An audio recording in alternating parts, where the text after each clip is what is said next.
Good afternoon mga kababayan. We're here to talk about the disbarment complaint filed against our Vice President Sara Duterte. This was filed by former attorney Larry Gadon.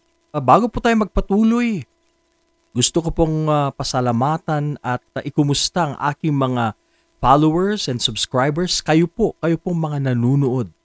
Maraming salamat po sa inyong patuloy na pagsuporta sa aking maliit pong channel. Yan. At isa po sa mga mainit ngayon na nangyayari at napabalita na meron po isang tao na nagsampa ng disbarment complaint against kay Sara Duterte. And that is Larry Gadon. Ang dati pong attorney na si Larry Gadon, nakilala naman po natin sa kanyang pagmumura, sa kanyang pagiging misogynistic at may pagkaabusado.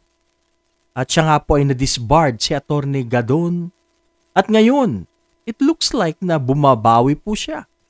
At gusto niya nga pong si Sara Duterte naman ang makalasap ng isang desisyon na kanyang nilasap o ibinigay o pinataw sa kanya. At meron po siyang paghahamon sa Supreme Court tong si dating attorney Larry Gadon. Ang sabi niya, tignan ko ngayon ang tigas ng Supreme Court. Yan po. Mga kababayan, ito pong si Sara Duterte, ang ating Vice Presidente, ay alam naman po nating siya po ay nagmura ng nagmura. Talagang malulutong na pagmumura. And she even gave threats sa ating Pangulo at kanyang First Lady, Lisa Marcos. Ganun na rin ang kanyang pinsan ng Pangulo na si Speaker of the House, Martin Romualdez. Nagbigay po siya ng mga threats, grave threats. At ngayon, tumindig naman po itong si Larry Gadon para po isampa ito pong complaint laban sa Vice Presidente. Mga kababayan, maganda po ito. Dito po natin masusukat at makikita kung patas nga ang Korte Suprema. My dear friends, alam po natin itong si Larry Gadon ay malapit. Talagang malapit po ito sa mga Marcos. At siya nga po ang nagsampa ng disbarment complaint. Ang tanong, aaksyonan kaya ito ng Korte Suprema? Mapapatawan din po kaya ng parehong desisyon itong si Sara Duterte? Considering that she is the Vice President and the daughter of the former dictator of the Philippines, Rodrigo Roa Duterte. Yan po, malaking katanungan dyan. Alam naman po natin na maimpluwensya ang Pangulo at mayroon po siyang mga itinalagang mga associate justices noon dyan. Makikita po natin kung patas, kung magiging patas ang desisyon ng Korte Suprema dito. Para po sa akin, may point dito si Larry Gadon. Dapat lang maging fair ang Supreme Court. Maliwanag po.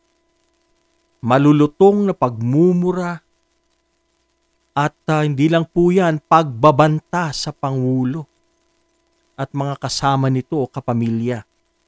Mabigat po ito mga kababayan.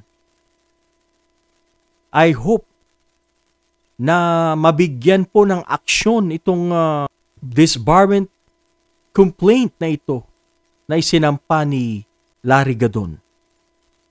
And para po sa akin, my personal point of view, talagang deserve po ng Vice President na matanggalan din ng lisensya. Dahil it's very unbecoming to a lawyer to a public servant na magmura at magbigay ng pagbabanta sa buhay ng Pangulo. At nakataya po dyan ang kanyang lisensya. Kung ako po ang magiging husgado dito, mawawalan siya ng lisensya bilang isang abogado or malakas na ebidensya kontra sa BP. Ay naku, makikita po natin dyan na sila po ay may pinapaboran dahil napakaliwanag naman ang ginawa ng Vice Presidente at ito ay hindi maganda, lalo na po sa pangalan ng Integrated Bar of the Philippines.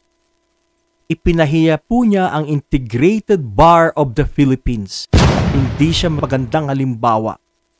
Yung klase po ng kanyang pananalita, this is not the first time na narinig po natin siya na ganito pong magsalita. Nagmana din po sa kanyang tatay, of course. Opisyal, isang lawyer ng batas, isang opisyal ng batas.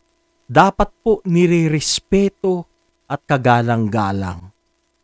Pero po yung ipinakita ni BP Sara, yung pong kanyang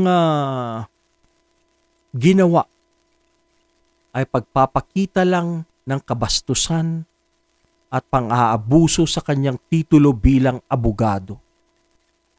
Kaya dapat lang na matanggalan siya ng lisensya. Sana maging patas ang Korte Suprema at ipataw ang nararapat sa kanya. She doesn't deserve to be a carrier of such license. Hindi po siya deserving. Dahil ang alam po natin, ang mga abogado dapat sila po ay karespe-respeto at talagang tinitingala dahil sila po ay mga representatives ng batas. Ang kaso po ni Larry Gadon, masasabi po nating tama lang din po. Tama lang ang pagkaka-disbar din ni Larry Gadon. Dahil nga po sa kanyang mga behaviors in the past na he was misogynistic at intemperate yung pong kanyang mga lingwaheng ginagamit. Mahilig po siyang magsabi ng BOBO. Naalala ko po pa yan. Parang isang bata, walang respeto at pinagtatawanan ng mga tao. Dapat ang isang abogado ay ginagalang, nire-respeto. Kaya deserve din ni Larry Gadon ang verdict na kanyang nakamit or natamo na madisbar sa kanyang lisensya or pagiging membro ng Integrated Bar of the Philippines. Yan, kaya mga kababayan, tutukan po natin ang kasong ito. Isa lang po ito sa mga kaso, posibleng mga kasong ipapataw sa ating Vice President. Ang ating pong Vice President ay siguradong haharap sa mga katakot-takot na kaso dahil po sa kanyang nagawa. Ang tingin ko dito ay nagsimula na pong umaksyon ang palasyo at ginagamitan na po ng braso ang ating Vice Presidente. My dear friends, hindi po ito panggigipit para po sa akin, hindi po ito politically motivated dahil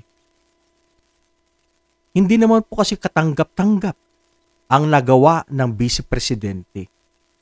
Ang murahin mo na nakatingin sa iyo or nanonood ang buong mundo, na pagbantaan mo ang isang tao, ang isang, lalong-lalo na kung isang presidente. Ang mahirap po dyan, isa pong presidente, isang Speaker of the House at First Lady ang kanyang pinagmumura at binantaan. Kaya, wala po. Talagang mabigat po ito. We cannot blame, we cannot question kung ang ating Vice Presidente po ay haharap po ng katakot-takot na mga kaso dahil kasalanan niya. hindi tama ang kanyang ginawa. Mga kababayan, ito lang po muna ngayon ang aking maikling reaksyon. At sana po'y patuloy po kayo sa pagsubaybay at panunood sa aking mga videos na aking pong ginagawa at inilalabas. Marami pong salamat. Mag-iingat po tayo lagi. Paalam, mga kababayan ko. Isang magandang hapon, Luzon, Visayas, Mindanao, at ganun na rin sa ating mga kababayan sa buong mundo.